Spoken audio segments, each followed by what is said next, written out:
in the headlines. We are, of course, going to talk a lot about King Charles in the papers today. The focus of international media today after Buckingham Palace announced his cancer diagnosis. Dipti. Well, so pretty much every British paper is headlining on this. Let's show you some of those front pages. Lots of concern around King Charles's health, notably after Buckingham Palace announced that cancer diagnosis, adding that he's been getting treatment for the past couple of days. We don't know what kind of cancer he has, but you can see the concern is palpable on the front pages of the British papers. King, I have cancer. The Daily Mirror, King's cancer shock. The Daily Mail saying that King Charles is grateful they caught it early. The King has cancer there from the Times as well. That headline really appearing multiple times. Very solemn headlines. It's also on the front page of the Belfast Telegraph today. Here, King Charles's cancer shock. Now, what's interesting is there's some analysis in the papers today as well. I can show you this article from the Times today, which looks at the strategy that's been employed by Buckingham Palace in this announcement. When the King was operated on last month for an enlarged prostate, the royal family were quite public about this. They announced this, which seemed to indicate a shift in the way they communicate with the public. It also led to a spike in traffic to Public Health England's website. All of this seen as very positive. This time round, the cancer diagnosis has sort of come as a surprise to everyone. The Times saying today, while it understands King Charles's need for privacy, of course, they regret the strategy of being evasive, not explaining this, what kind of cancer he has, how far along it is. Seems to be a return to the old habits of opaque statements. Now to a political crisis now. This is brewing in Senegal after Macky Sall cancelled elections in which he couldn't run again due to term limits, Dipti. Yeah, Senegalese voters should have been heading to the polls later this month for presidential elections. Instead, they're not. Macky Sall abruptly cancelled them indefinitely, the decision sparking angry clashes between protesters and police. This is the front page of the Senegalese paper Les Echos.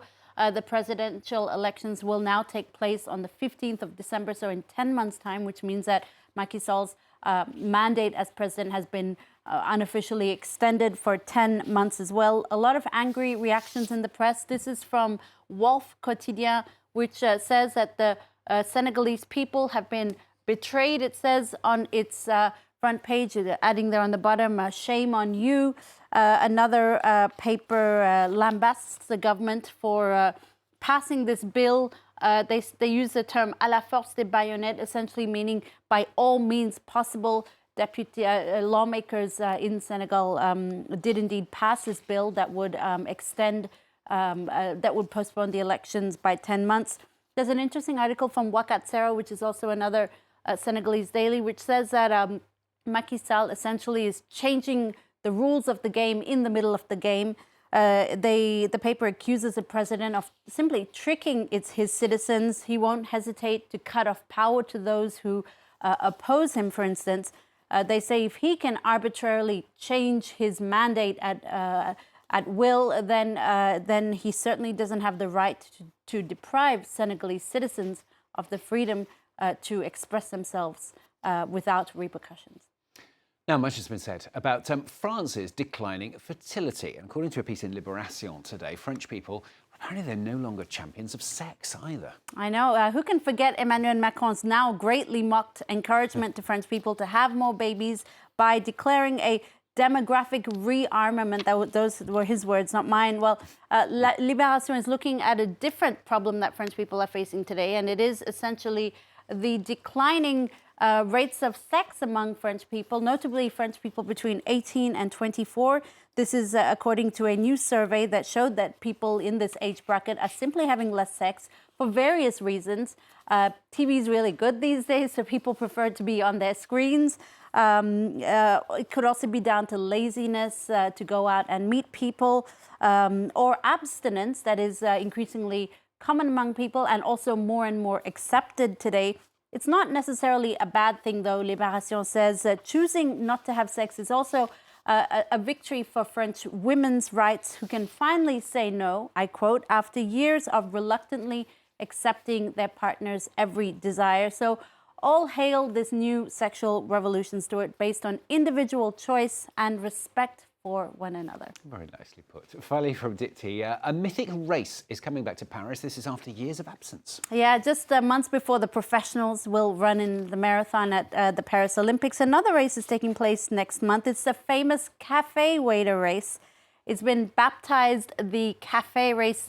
You'll remember this one. We haven't seen it in 13 years. I didn't know it stopped. Yeah, okay.